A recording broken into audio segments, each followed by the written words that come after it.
প্রিয় দর্শক, মক্কার পবিত্র হারাম শরীফের ভেতরে অবস্থিত জমজম কূপে এমন এক অবিশ্বাস্য ঘটনা ঘটেছে যা বিশ্বজুড়ে কোটি মানুষের মুখে শুধু একটি শব্দ উঠেছিল, আল্লাহু আকবার।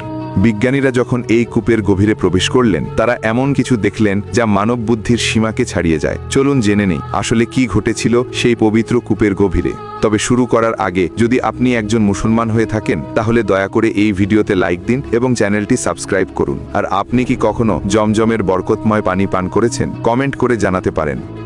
আসসালামু আলাইকুম সম্মানিত দর্শকবৃন্দ, আজ আমরা এমন এক বিস্ময়কর আবিষ্কারের কথা বলবো যা বিজ্ঞানীদের হতবাক করে দিয়েছিল। পবিত্র জমজম কূপ মসজিদুল হারামের ভেতরে কাবা শরীফ থেকে মাত্র 20 মিটার দূরে অবস্থিত। কূপটির গভীরতা প্রায় 30 মিটার এবং এটি প্রতি সেকেন্ডে 20 লিটার পানি পাম্প করে তুলে থাকে। 1971 সালে একজন ব্যক্তি দাবি করেন, যেহেতু কাবা শরীফ সমুদ্রপৃষ্ঠের নিচে অবস্থিত, তাই সম্ভবত আশেপাশে নোংরা পানি জমজম কূপে মিশে যেতে পারে। এই দাবি শুনে সৌদি আরবের বিজ্ঞানীরা বিষয়টি অনুসন্ধান করার সিদ্ধান্ত নেন। তারা জমজম কূপ থেকে পানি সংগ্রহ করে ইউরোপের ল্যাবরেটরিতে পাঠান। এই দায়িত্ব পান এক রাসায়নিক প্রকৌশলী মিনুন আহমদ। তিনি প্রথমবার যখন জমজম কূপ দেখেন, তিনি বিস্ময়ে অভিভূত হয়ে যান। মাত্র 18 ফুট লম্বা ও 14 ফুট চওড়া একটি কূপ, কিন্তু শতাব্দীর পর শতাব্দী ধরে কোটি কোটি হাজিদের জন্য পানি সরবরাহ করছে। এ কেমন সম্ভব? তিনি পরীক্ষা করার জন্য কূপের ভেতর নামলেন এবং দেখলেন কূপের ভেতরে কোনো দৃশ্যমান পানি প্রবাহের উৎস নেই। তখন তিনি সাহসী এক পরীক্ষা করলেন। একটি শক্তিশালী পাম্প দিয়ে কূপের পানি দ্রুত টানতে শুরু করলেন, যেন পানির স্তর নিচে নেমে যায় এবং উৎস দেখা যায়। কিন্তু আশ্চর্যের বিষয়, পানি কমে গেল না, বরং তিনি লক্ষ্য করলেন কূপের নিচের বালু সামান্য নড়ছে আর পানি অদৃশ্য কোনো উৎস থেকে একই গতিতে প্রবাহিত হচ্ছে। অর্থাৎ যত পানি টানা হচ্ছিল, ঠিক ততটুকুই আবার ভরে যাচ্ছিল।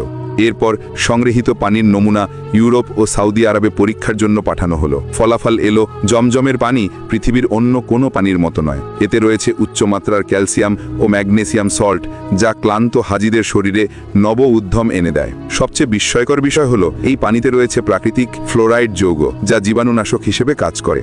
সাধারণ কূপের পানিতে সময়ের সাথে সাথে ছত্রাক বা শৈবাল জন্মায়, যার ফলে পানির গন্ধ ও স্বাদ বদলে যায়। কিন্তু জমজম কূপে আজ পর্যন্ত কোনো শৈবাল, ছত্রাক বা ব্যাকটেরিয়া জন্মাতে দেখা যায়নি। এর কারণ একটাই, এটি আল্লাহর পক্ষ থেকে এক অলৌকিক পানি।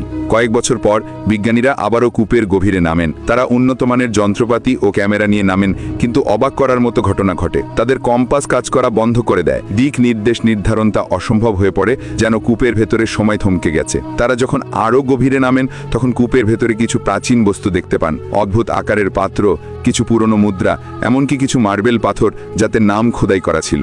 তাদের ভাষায়, যখন আমরা কূপের ভেতরে প্রায় আধা মিটার নামলাম, মনে হলো আমরা 50 বছর আগের সময় ফিরে গেছি। শেষমেশ তারা আবিষ্কার করেন, জমজমের পানি এক রহস্যময় উৎস থেকে প্রবাহিত হচ্ছে, যা কাবা শরীফের দিক থেকে আসছে। আর সেই উৎসের শেষে রয়েছে একটি প্রাকৃতিক পাথরের জলাধার, যেখানে পানি জমে থাকে। আর আশ্চর্যের বিষয় হলো, এই পানিতে কোনো জীবাণু বা অণুজীব নেই। এত বছর ধরে মাটির নিচে থাকা সত্ত্বেও পানি সম্পূর্ণ বিশুদ্ধ, স্বচ্ছ ও বরকতময়। এ এক অনন্য আল্লাহর নিদর্শন।